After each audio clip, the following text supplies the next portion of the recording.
Hello and welcome to another fantastic game, and also Merry Christmas!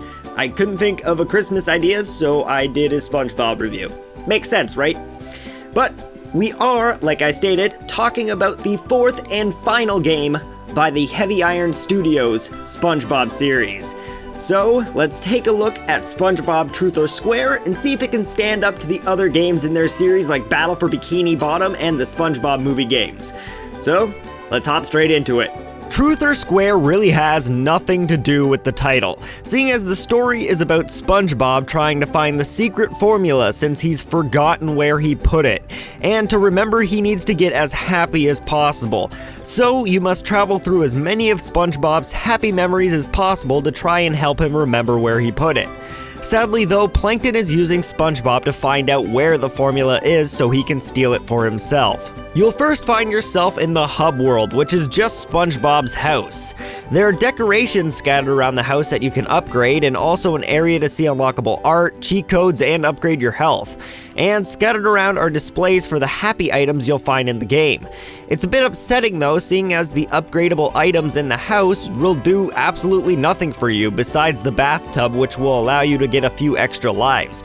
Everything else though has absolutely no point, and upgrading everything does nothing besides make SpongeBob's house look a little bit nicer. To enter a level, you'll have to talk to any character with an exclamation mark over their head, who will remind SpongeBob of a good memory they had together, which will be based off of an episode in the TV show, like jellyfishing, working at night, or meeting Sandy Cheeks.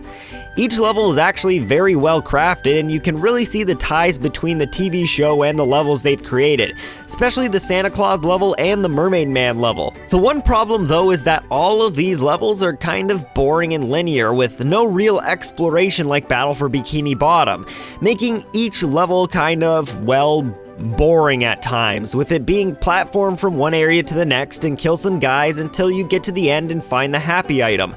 It's really missing the fun adventure that the original games had, giving it a more of a feeling like the movie game. A few other issues I found was that the music in the game was a bit on the disappointing side, with specific actions not really having well-placed music, and overall a lot of the tracks are just overused and heard way too much in the game.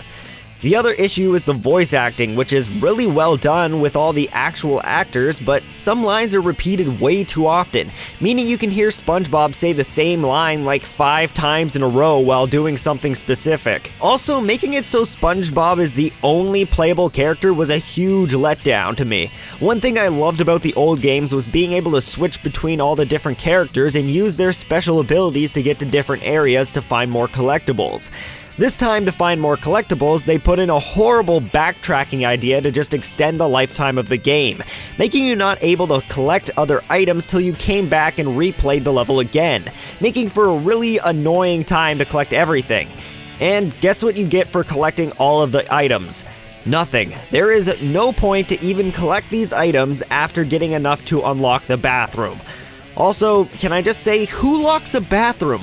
What kind of evil genius would do that? It's horrible.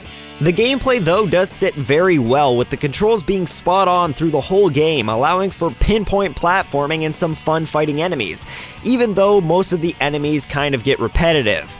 And well, the camera at times can also make this very difficult, seeing as it can get locked in some really weird positions at times.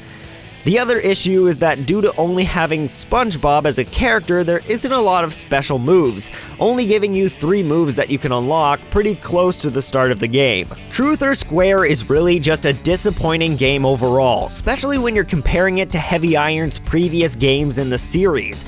I picked up this game expecting to have a great exploration through the world of Bikini Bottom again, like I did in Battle for Bikini Bottom. But I was let down with boring enemies, basic controls, linear levels, and no adventure or reward.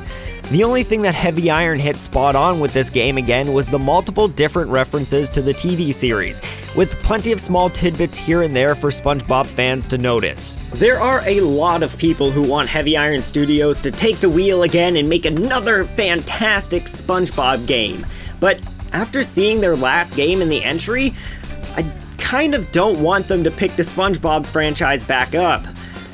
It seems like it was only downhill for them after Battle for Bikini Bottom, and it's kind of sad to say, but we may never see another great SpongeBob game again. But who knows, maybe something surprising will come out, or maybe we'll keep getting things like Hero Pants. Well, until next time, I'll see you guys in the next video. Oh, and Merry Christmas, Happy Holidays, and I'll see you all in the New Year's. I just have to give a huge shout out to my super Patreon supporters, because without you guys, I would not be making the content I am right now. Thank you to Rob Liberty, Brad Moore, Andre Joulard, Thomas Bethel, and the YouTubers Cray Trey, What a James, Legend Gary, and Alomarain.